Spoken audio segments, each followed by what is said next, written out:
같은 데는 국적 취득하기가 참 어렵습니다. 예. 우리가 외국에 나가 보면은 뭐 국적이 안 되니까 뭐 영주권, 특히 선진국에 영주권 받기도 어렵고 뭐 국적은 시민권은 더 어렵고 그렇잖아요. 대한민국 지금 국적을 지금 보면은 중국 사람들이 들어와 있으면 그 자녀도 무조건 지금 국적으로 준다. 예. 뭐 이런 이제 이야기 지금 나돌고 있어요. 지금 어떻게 나돌고 있는 게 아니라 예. 실제로 그게 진행이 되고 있습니다. 아. 그래서 반대 청원도 지금 사람들이 하고 있고요. 그러니까 한국에 들어와 있는 중국인들이 자녀를 낳았을 경우 그 자녀들이 자연스럽게 대한민국의 국적을 가질 수 있는 법안이 만들어지려고 하는 거죠. 그래서 이제 그 우려가 뭐냐면은 이제 한반도가 역사적으로 고조선이나 이만조선이나 한사군 설정할 때부터 다 중국의 유민들이 넘어와서 자리 잡고 결국 이 한반도를 또 차지하고 원래 있던 사람은 밀려나가고 역사적으로는 좀 그랬어요. 이 땅 자체가. 그런데 지금 그런 추세라 하면은 중국의 많은 사람들이 들어와서 소위 말해서 뭐냐면 날라온 돌이 박힌 돌 빼버리고 날라온 돌이 자리를 다 차지해버리면은 원래 우리 국민들이 설 자리가 없다. 그렇죠. 예. 그렇게 된다고. 그러니까 지금의 법령이나 모든 이 규정들이 제재를 해서 제가 봤을 때는 우리 국민들이 보호해야 되는데 오히려 다 내줘 버리고 우리는 갈 자리가 없어진다. 지금 건설 현장에도 그렇다고 보거든. 건설 현장에도 중국 물론 뭐 우리가 인력이 부족해서 그렇게 중국 사람이 다 들어오고 심지어 거기에 노가다 십장이라고 합니다. 그런 것까지도 다 차지해버리고 오히려 한국 사람들은 들어가서 일할 자리가 못 차지할 정도로 경제적인 면에도 타격을 입는다고 보고 있어요, 지금. 이런 부분에 대해서 우리가 좀 정신 차려야 되는데, 법령 자체도 그렇고, 지도자들도 그렇고, 국민들도 그렇고, 의식이 전부 깨워져 갖고, 우리가 우리 스스로를 보호해야 되는데, 그게 안 되고 있지 않느냐. 예. 그런 부분. 다음 주에 예. 제가 이제 제주도를 가요. 말씀을 전하러 가는데, 제주도의 땅 상당 부분이 중국인들에게 이미 넘어갔습니다. 이건 이제 공공연하게 다 알려진 사실이죠. 그리고 우리나라 국민들이 대출을 받는 것이 굉장히 좁아졌어요. 대출이 잘 안 됩니다. 건물 사는 거 이제는 어렵습니다. 근데 중국인들에게는 대출이 잘 돼요. 그래서 서울 지역에 건물들이 나왔을 경우에 이거 지금 중국인들이 다 줍줍을 해가고 있는 현실입니다. 아주 굉장히 심각한 얘기예요. 제 아들이 어제 미국에서 한국으로 들어왔어요. 미국에서 화이자를 1차, 2차 접종까지 받았어요. 근데 오늘 가가지고 여기서 또 이제 검사를 했어요. 검사를 했어요. 이게 참 웃기는 게 우리나라에서 아스트라제네카 접종을 받으면 확진자하고 접촉해도 격리를 안 당한대요. 그죠? 근데 화이자를 맞고 왔는데 2주 격리를 해야 돼요.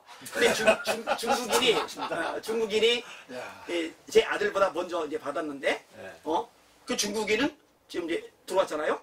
2주 격리 안 해도 된대요. 제 아들은 이제 미국에서 들어왔잖아요. 2주 격리를 해야 된대요. 아내가 이야기 듣고 다시 그 안에 들어가가지고 나라가 무슨 있다 이 법이냐고 지금 한바탕 하고서 지금 나왔는데 뭔가가 이상한 게요. 이 중국을 향해서는 굉장히 우호적이고 호의적이고 굉장히 이렇게 베푸는 측면이 있는데 정작 자국민에 대해서는 이게 쪼아대는 이런 형국이 지금 되고 있단 말이에요. 이거 중국의 속국이 아닌데 어떻게 이런 일이 발생하고 있는가? 이런 심각한 위기의식을 느낍니다. 지금 어떤 얘기까지 도냐면요. 중국의 엄청난 자본이 우리 대한민국의 정치인들에게 흘러 들어갔고 이 자금에 목줄이 채워진 사람들이 어쩔 수 없이 중국 입장에서 발언을 하고 법안을 만들고 그렇게 하지 않을 경우 이게 폭로되면서 정치 생명이 끝나고 이제 국가 매국노로 낙인이 찍힐 우려가 있기 때문에 이렇게 하고 있다는 얘기들이 공공연하게 돌고 있는데 지금 하는 것들을 보면은요. 진짜 그럴 수도 있지 않나라는 생각이 들 만큼 심각하게 친중국 정책들을 계속 지금 쏟아내고 있습니다. 이거 나라 팔아먹는 거하고 다르면서요. 이게 반일 감정은 엄청 일으키잖아요. 우리 친일 그렇죠. 매국노 취급하잖아요. 그런데 친중도 매국노입니다. 맞습니다. 그렇죠. 이 중국 입장에 서서 우리나라 국민들에게 불리한 것들을 만들어내면요. 그것도 역시 매국노인 거예요. 그런데 친일은 그렇게 난리를 치면서 정작 중국이 한국에 대해서 불이익을 줄 때는 입도 뻥끗 못하고 있는 그런 정치인들. 제가 볼 때 이거 나중에 다 조사해서 한번 드러낼 필요가 있지 않을까 생각도 듭니다. 우리 국민들 일부도 얼마 전에 개그맨 강모 씨가 대구보다는 그 화교가 낫다. 대구 사람보다 이런 표현을 써서 지금 몰매를 지금 뭐 언론에 막 두드러 패고 있잖아요. 예, 예. 그러니까 우리 국민들 뭐 그분도 뭐 우리 국민이지 어디 외국 사람이 아니잖아요. 예. 그런 이야기 하면 안 되잖아요. 안 되죠. 예. 그런데 우리 국민 자체도 그런 이야기를 하면 안 되고 화교를 선호한다거나 중국 사람을 선호한다 그런 표현 자체도 함부로 쓰면 안 된다. 이 민감한 이 시점에 모든 국민들이 지금 중국에 대해서 지금 견제를 해야 되고 그런 판인데 거기가 전부 우호적으로 자꾸 그냥 받치면은 안 된다는 생각이 듭니다. 그 중국이 1대1로 그렇죠. 오늘 강력하게 추진하고 있어요. 이 시진핑의 핵심 전략 중에 하나인데 예전에 실크로드의 영광을 되찾겠다는 건데 그러기 위해서 막대하게 아시아의 나라들이 자금을 내주고 아프리카의 나라들에게 자금을 내줘요. 그래서 어떤 책까지냐면은 차인 아프리카. 이건 뭐냐면은 아프리카에 엄청난 자원을 해서 항구 있는 인접해 그것도 만들어주고 도로도 깔아주고 이런저런 것 기반 인프라를 이렇게 만들어줘요. 그리고 이제 자원 같은 것들을 이제 수달을 하는 거죠. 근데 이제 어떤 현상이 벌어지냐면은 그렇게 막대한 지원을 받았던 아프리카의 여러 나라들이 오히려 좀 반기를 들고 있는 상황이에요. 그렇게 수혜를 입고 나서도. 근데 우리나라는 사실 수혜를 입은 게 아니라 손해만 받는데도 반기를 드는 게 아니라 오히려 꼬리 내리고 중국 편 입장에서 중국인들에게 유리한 정책들을 만든단 말이에요. 그러니까 아프리카의 지도자들 수준만큼도 안 되는 수준이다. 이 말도 틀리지 않다고 생각을 합니다. 한마디로 집권층이 뭐 좀 표현이 이렇게 하면 못하지만 좀 썩었지 않느냐 이런 표현이 또 맞을지도. 집권층이 그만큼 문제가 있으니까 지금 이렇게 끌려다니는 거죠. 제가 볼 때요. 네. 그 돈도 돈이지만 표가 제일 큰 문제입니다. 표.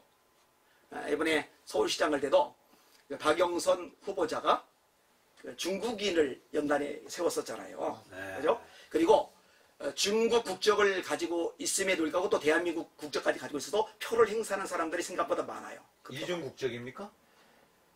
아마 그렇게 원래 우리나라는 이중국적 허용을 안 하잖아요. 그런데 우리나라 국적을 줘가지고 그들이 한 표를 행사를 하는 거예요. 근데 그 표들이 사실은 민주당 쪽으로 간다고 봐야죠. 그래서 그 조선족 또는 중국인의 자녀들이 자동으로 국적을 획득하게 하는 거 그런 장기적으로 표가 되기 때문에 사실 국회의원 선거도 그렇고 서울시장 선거도 그렇고 생각보다 많은 표에 의해서 당락이 결정되질 않아요. 그런데 그렇죠. 이런 표들이 자기 표가 된다면은 수월하게 당선권에 도달할 수 있거든요. 그러니까 그렇죠. 나라를 팔아먹더라도 국익에 손해가 되더라도 권력을 장악하고 유지할 수만 있다면 하겠다는 아주 매국노적인 사고방식을 가지고 있다라고 볼 수밖에 없는 거죠. 그렇지 않다면 중국인들에게 투표권을 줄 리가 없어요. 근데 줬단 말이에요. 그렇죠. 지금도 주려고 하고요. 예. 정치하는 사람들이 표 때문에 다 그거를 또 주고 있다는 그 문제점이 정말 나라를 팔아먹는 거네, 사실. 예.